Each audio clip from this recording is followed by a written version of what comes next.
Hey guys, hope all is well and you are having a good day wherever you are. Welcome to this lesson on writing. And today we'll be looking at the most common error of writing really long sentences.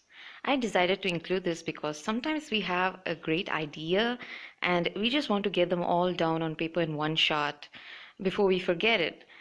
The sentences can actually get quite messy when you do that. It reminds me of those days when I used to write my exams that way. My sentences used to be so long that they would fill up more than 8 to 10 lines of a page. It might look alright to you, but you need to see from the reader's point of view. Now, when I think about it, my teacher must have had a very hard time understanding my sentences. I must have gone for years doing this mistake without even knowing it, but when I did my content writing internship earlier this year, I learned some really valuable lessons on what makes a really good article. And one of them was to avoid writing really long sentences. When you do that, what it does is it gives the reader no time to pause and ponder. It can leave the reader breathless and the reader can feel lost by what you're coming to say. And sometimes, by the time he reaches the last part of your sentence, he probably doesn't even know what he's reading about. I hope you understood me. Okay, let's read together this particular example. I hope you all can see it now.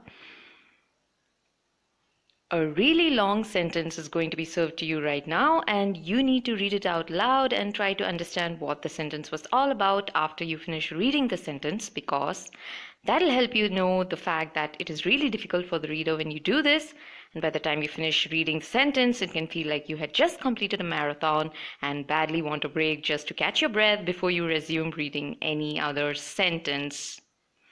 Phew, let's all catch our breath together for a second.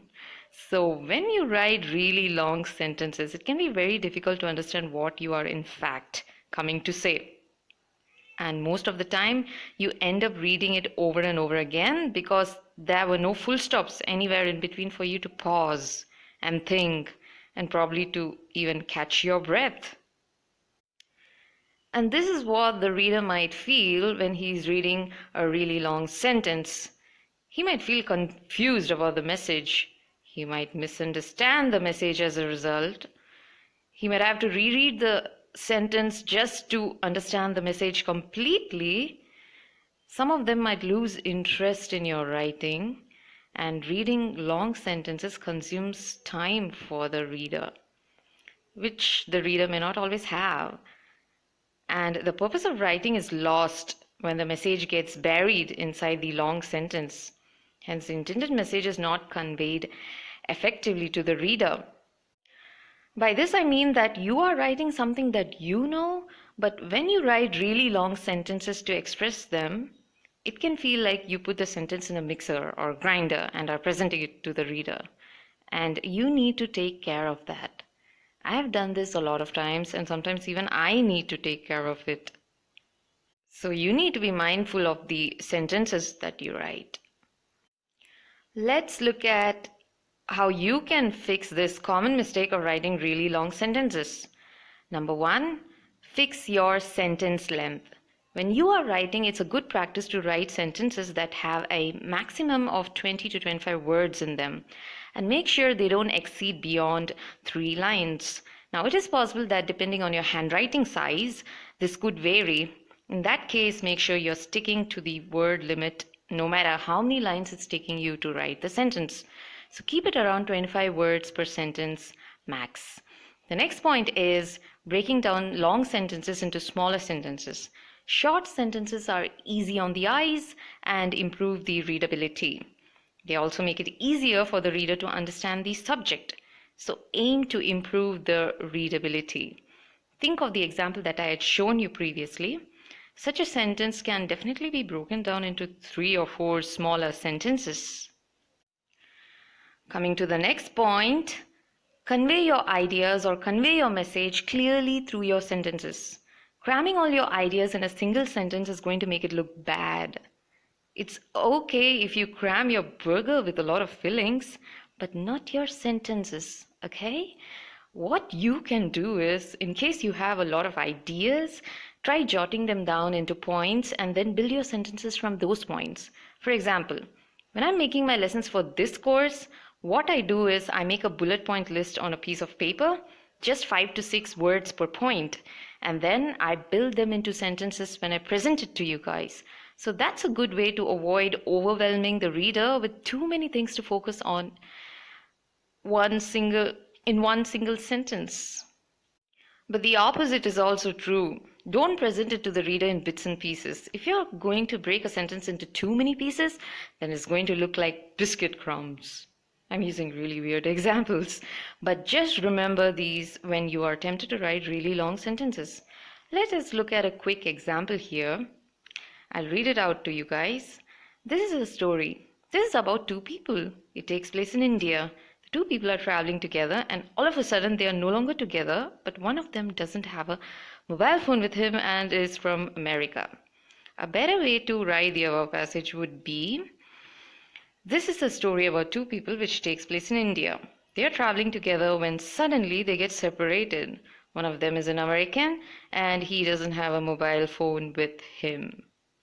You can see that the second passage is way better than the first one, where some sentences are really short or really long and some words are being repeated multiple times throughout the sentence. So be mindful about that when constructing your sentences. Okay, the next point is use conjunctions wisely. Now, you might remember what coordinating conjunctions are if you had watched my last couple of videos. Some conjunctions are and, or, but, yet, if, because, etc. They are like connectors for dependent as well as independent clauses. You can either use them to connect two shorter sentences, or if a sentence has too many conjunctions, don't forget to break the sentence into smaller sentences to improve their readability. The next point is, do not repeat your sentences. This applies when you're writing a passage, and this might happen either because you want your passage to look really long, or you might want to prove your point to the reader. But the reader might be thinking, what? I already read that. What? Why is he repeating the same thing? So read what you have written after you write it, because that way you might be able to correct any mistakes. The next point is substitute a single word for a group of words. Always find a substitution for a group of words if you feel the sentence is getting longer. Or you can always choose to separate the sentence into two shorter sentences. For example, we have a sentence here that says, I have a pencil and I have a paper with which I can do my drawing. This sentence can be optimized by removing or substituting the red words that I have highlighted for you. A better version of the sentence would be, I have a pencil and a paper to do my drawing.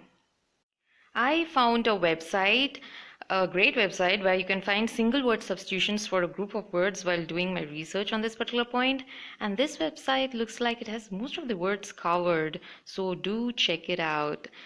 I plan to check it out from time to time too, because I think I could learn a thing or two from this website. targetstudy.com/one word substitution. Be sure to write it down if you cannot remember it. Okay, moving on to the next point. Vary the length of your sentences.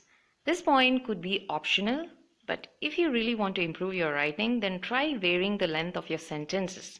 It can actually make your content more engaging and prevent making it sound monotonous for the reader. Monotonous means repetitious or boring and dull. Think of it like this. When someone is talking and they don't use any intonation or are not very expressive, it could sound something like this. Hey, how are you? Hope you're okay. Is it fun? Did you notice someone standing behind you? So you can see that I was talking in a monotone. This could happen with your writing too. So make sure your writing is expressive by varying the sentence lengths. The final point is read your sentences out loud.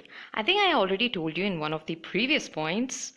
Always go back and read what you have written to better understand for yourself if this is what you had intended to convey in the first place, and if it can be written written in a better way so that the sentences are crisp, just like a good biscuit, then go ahead and make the necessary changes. Your focus, sorry about that, your focus must be more on the reader when you write. The reason you write is to communicate your thoughts and your message to others. Just imagine that you are the reader yourself and check for yourself how your writing sounds when you read it. This helps you to critique your writing objectively, which means you can point out the facts of what needs to be changed, deleted, or added to the sentence without thinking too much about it.